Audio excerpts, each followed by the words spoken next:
أعزائي المشاهدين، أهلا بيكم مع حلقة جديدة من برنامجكم بدون رقابة.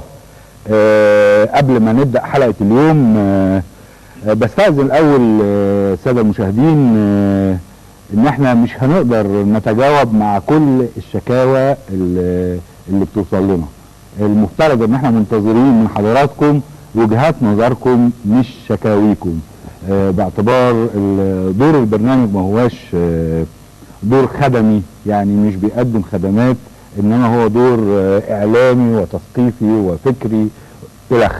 ولكن بعض الشكاوي اللي بتوصل لنا على قد ما بنقدر بنحاول نوصلها للساده المسؤولين من ناحيه، ومن ناحيه تانية في بعض الشكاوي اللي مش ممكن ان احنا نتفاعل معاها، زي الترقيات والمشاكل اللي ممكن يعني تبقى موجوده بكثره وما نقدرش نخش نبقى طرف فيها لان احنا ما نعرفش حقه ومش حقه. يعني ارجوكوا الحاجات اللي انتوا تعتقدوا ان دي اوضاع خاصه جدا بعتوا لنا واحنا هنقولها، ولكن المشاكل اللي ممكن نسميها مشاكل عاديه، كل واحد طبعا بالنسبه له مشكلته اهم مشكله في الدنيا، ولكن نعمل حسابنا ان وقت البرنامج ضيق جدا وصعب ان احنا نقول كل الشكاوي اللي بتوصل لنا. بالنسبه للبريد الالكتروني وصلت لنا رساله من محمد فوده بيشكر البرنامج وبيقول ان هو معجب بيه وبيود ان نناقش موضوع الصندوق الاجتماعي، لما ذلك الصندوق الاجتماعي للتنميه طبعا لما ذلك من اهميه للشباب. احنا وجهنا دعوه للاستاذ حسين الجمال ونتمنى ان هو يستجيب لهذه الدعوه. من جورج فتحي بيشكر برنامج المحاولات الايجابيه للخروج في كل حلقه مجموعه من النتائج العقلانيه التي قد تساهم في المشاكل، في حل المشاكل واختيار الشخصيات المتحوره، ويشيد بالحريه التي يتمتعون بها في حوارهم بالبرنامج. بنشكره الاستاذ جورج فتحي.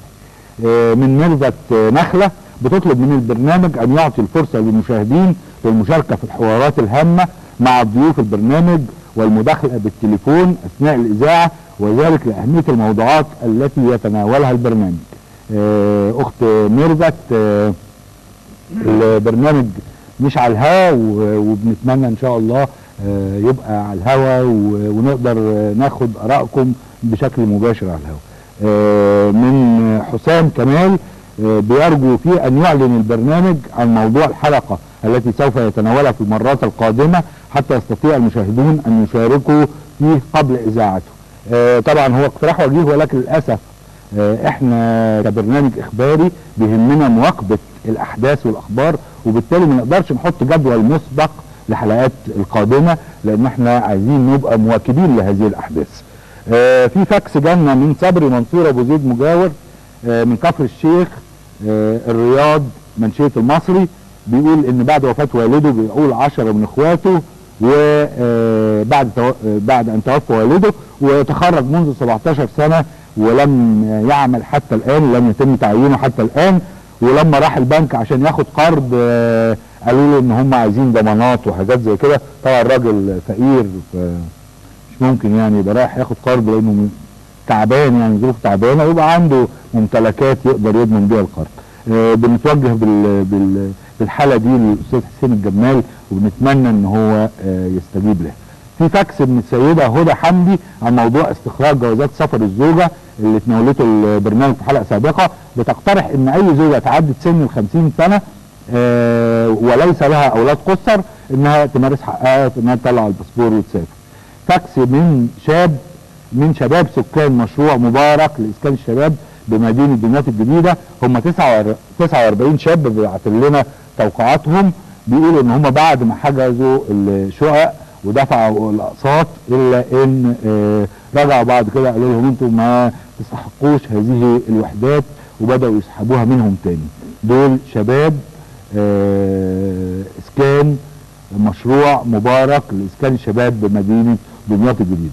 اخر فاكس هنقراه النهارده من ياسر النجار، ده فلسطيني مغترب في روسيا، طالب جامعي في كليه الطب ومعاه مجموعه ايضا ضخمه من الطلبه الفلسطينيين، بيقول ان هم استلموا جوابات الفصل والتوقيف من الجامعات في روسيا بسبب عدم تسديدهم مصاريف الدراسه، والاهل في فلسطين اصبحوا غير قادرين على ارسال المعونات لهم. لا تعليق طبعا. النهارده هنناقش موضوع اعتقد ان انتوا كلكم هتهتموا بيه، نظرا للتاريخ القريب جدا لمعركة شهيرة خاضتها نقابة الصحفيين ضد قانون سمي بقانون اغتيال الصحافة. ونجحت نقابة الصحفيين ونجحوا الصحفيين في مصر في ان هم يوقفوا العمل بهذا القانون، ويصدر قانون اخر هو قانون 96 لسنة 96. هذا القانون بيلزم اي صحفي ان هو عشان يدين اي مسؤول لازم يكون معه مستندات تدين هذا المسؤول. وده في الحقيقة شيء الواحد بيعتقد ان هو شيء عادل جدا، ان انت ما تدينش اي حد لمجرد ان انت قادر على الكتابة في جورنان، انما المفروض ان انت بتدين وتحت ايدك وثائق ومستندات. ولكن على الجانب الاخر يجب ان تتوفر هذه الوثائق والمستندات لهذا الصحفي. في قانون جديد بيعد اليوم حوالين الوثائق الرسمية. هذا القانون مفيد من ناحية انه في اجزاء من تاريخنا المصري مش قادرين نحصل على وثائق فيها. بتصدر كتب تقول في عهد عبد الناصر حصل كذا، في عهد السادات حصل كذا، ولكن احنا مش عارفين الحقيقة فين، لان الوثائق بتاعت هذه الفترة مش في متناول الكتاب والصحفيين والمؤرخين والتاريخيين. فهذا القانون هام جدا من هذه الزاوية. ولكن هناك وجهة نظر او تخوف معين بيقول طيب الصحفي مطلوب منه عشان يدين ممارسات في جهة معينة المفروض يقدم مستندات.